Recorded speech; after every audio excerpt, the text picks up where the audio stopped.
ये कहानी किसी गांव में रहने वाले एक मूर्तिकार की है जो बहुत ही सुंदर मूर्तियां बनाता था और इस काम से वो अच्छा जीवन यापन कर पाने लायक कमाता था। कुछ समय बाद उसको एक बेटा हुआ जिसने कम उम्र में ही मूर्तियां बनाना शुरू कर दिया था और उसकी मूर्तियां भी बहुत सुंदर दिखती थीं। मूर्तिकार अपने बेटे की सफलता से काफी खुश था। फिर भी वह अपने बेटे की प्रत्येक मूर्ति में कुछ न कुछ जरूर गलती निकालता और बेटे को उनके बारे में बताता था। वह बेटे से कहता, तुमने अच्छा काम किया है, लेकिन अगली बार इस कमी को दूर करने की कोशिश करो। बेटा भी अपने पिता की बात मान लिया करता। उसने अपने पिता की सलाह के बाद अपनी हर मूर्तियों में सुधार करना जारी रखा। नतीजन बेटे की मूर्तियां दिन प्रतिदिन पिता की मूर्तियों से बेहतर होती गई और एक समय ऐसा भी आया जब लोग बेटे की मूर्तियों को पिता की मूर्तियों की तुलना में ऊंचे दामों पर खरीदने लगे, जबकि पिता की मूर्तियां पहले की तरह ही बिकती रहीं। पिता ने अभी तक अपने बेटे की मूर्तियों में कमियां निकालना बंद नहीं किया था, लेकिन बेटा अब बाप के इस बर्ताव से खुश नहीं था। फिर भी वह बिना दिमाग लगाए उन कमियों को स्वीकार कर लेता था और पिता के सुझावों के अनुसार अपनी मूर्तियों में सुधार करता रहा। आखिरकार एक दिन ऐसा आया जब उसके पिता ने उसकी बनाई मूर्तियों में कमियां निकालनी चाहिए, तो बेटे का धैर्य जवाब दे गया। बेटे ने कहा, पिताजी, अगर आप इतना श्रेष्ठ मूर्तिकार होते तो आपकी मूर्तियां मेरी मूर्तियों से कम कीमत पर नहीं बिकती। मुझे नहीं लगता कि मुझे अब आपकी सलाह की आवश्यकता है। मेरी मूर्तियां परफेक्ट हैं। बाप ने यह सुनकर अपने बेटे को सलाह देना बंद कर दिया।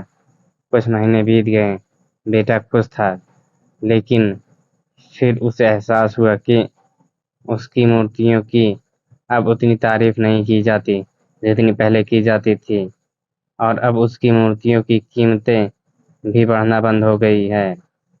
पहले तो उसे कुछ समझ नहीं आया, लेकिन फिर वह अपने पिता के पास गया और उनसे मदद करने को कहा।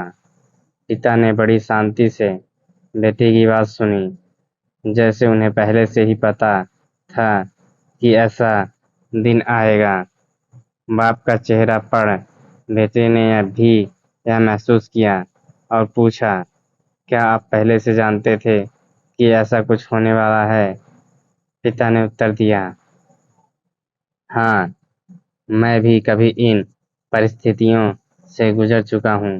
बेटे ने कहा, फिर आपको मुझे ये तभी बता देना चाहिए था।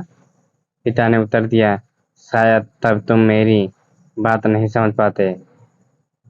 मैं ये भली भांति जानता हूँ और मानता भी हूँ कि मैं मूर्ति बनाने में,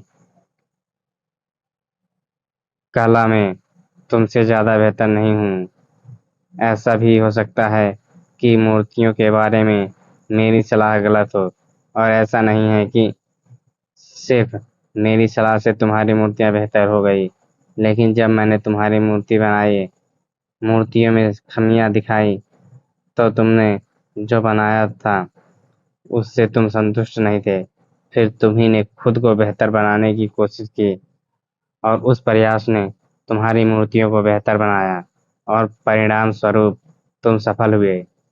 लेकिन यह भी उतना ही सच है कि जिस दिन से तुम्हें लगा कि अब तुम्हारे काम में सुधार की कोई गुंजाइश नहीं है, तुम्हारा विकास रुक गया।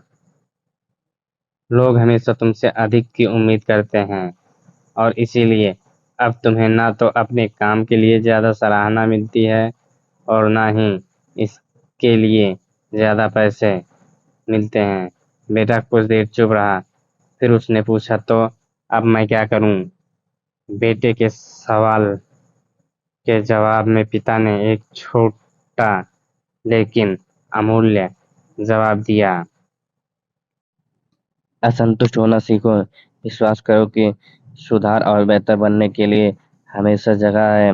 यह एक बात तुम्हें भविष्य में निरंतर प्रगति करने के लिए हमेशा प्रेरित करेगी और हमेशा सुधार करती रहेगी, तुम्हें पहले से ज़्यादा बेहतर बनाती रहेगी।